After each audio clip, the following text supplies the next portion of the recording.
some of my favorite PiYo moves. This first one is called the PiYo cross. So I'm rounding or flexing my spine and then extending the spine. And as I round my back, I'm going to separate the shoulders. As I extend the spine, I'm squeezing the shoulder blades together. This movement is very dynamic, so you'll notice I'm using my legs almost like in a moving plie. So I'm rounding my upper back and then extending.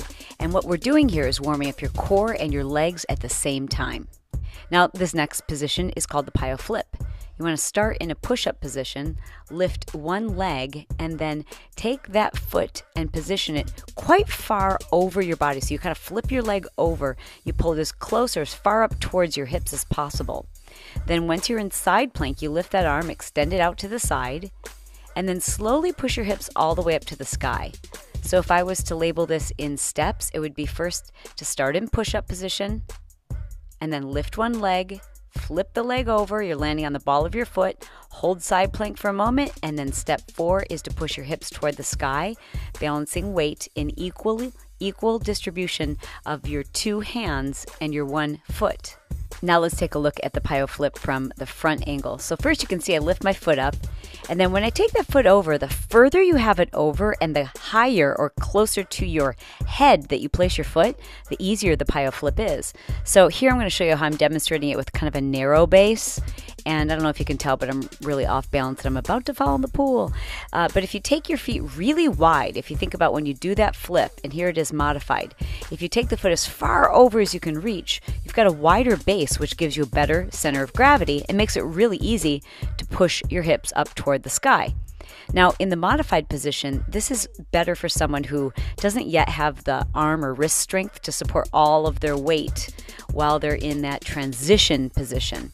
So you can practice that by starting on just one knee, and then once you get strong enough, you'll be able to do the whole thing on your toes. If I have just one tip for someone learning the PiYo flip, it's to get that foot that you're flipping over as far forward and as far to the side as possible, because it really helps with your balance.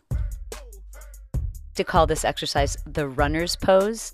And what you want to think of this is similar to a deadlift. So it really works your hamstrings and your glutes without placing the same kind of strain on your hamstrings or your lower back. So it's a very dynamic exercise and it really builds strength and balance. It looks like I've been drinking, doesn't it? But you can see my balance gets better as I start to focus on just one spot. So you want to practice that one. Now the beast is a pretty simple position. You start on your hands and knees and you just lift up onto your toes. But what most people don't realize is that your hips shouldn't move at all.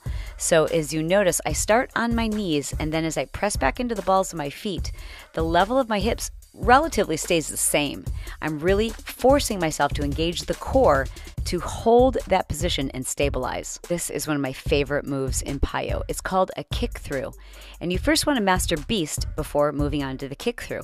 Now this looks a lot harder than it is, but if I walk you through this, I know you'll be able to master this move. So we start in beast, and then you'll notice that I lift the arm that's closest to the pool, and I kick the opposite leg through, and then back to beast. Kick the opposite leg. So when I lift one arm, the leg that's on the opposite side of my body kicks through and doesn't touch the floor. A way for a beginner to master this is simply by kicking that leg through, but just letting it rest on the floor. Now, for those of you who think you've mastered this move, here's what I want you to remember. If your head is pointing at, let's say, 12 o'clock, then you want to work to get your foot to kick through at about 2 o'clock. Not 3, not 4, not 5, but think about the dial on the clock. If your head is at 12 and your feet are pointing at 6, when you take that leg through and in front of you, I want you to aim for about 2 o'clock. Now, if you've got crazy abdominal strength, you're going to be able to take that foot almost up to, say, 12:30 or even 1 o'clock. There's your goal. Everybody needs them, and we get better by practicing. This exercise, we do a tuck and then extend. Now you want to resist the temptation to open up your hips or point your belly button to the side. And when you extend the leg up, you're getting a hamstring stretch by pointing your belly button straight down. So try to keep hips level. This exercise works the abs and the core as you tuck the knee in. And of course, the shoulders and triceps are getting an incredible strength workout, while at the same time, you're stretching the hamstring of the supporting leg. This exercise is called a connector. and we connect the ankles and then extend one leg up. I love this exercise so much because it's total body. You're going to get so strong and flexible all in one movement. So what I'm doing is connecting my ankles, and each time that I do that and I lower myself, I'm trying to handle more and more weight in my arms. So as I get stronger, I'm going to go lower by bending my elbows and doing a tricep push-up. So my thumb and my index finger are kind of pointed at each other and my elbows are pressing out. Now for beginners, the way you modify this is by simply not going as low. You don't put as much weight into your upper body. Instead, you bend your knees a little bit more and keep the weight in your legs.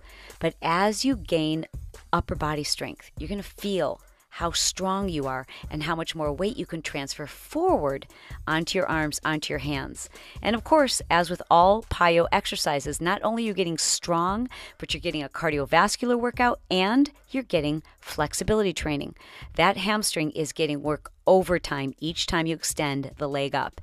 And at the same time, we're moving. So it's very functional, it's very fluid, and this is the way we love to get flexible, strong, and cardio all in one workout.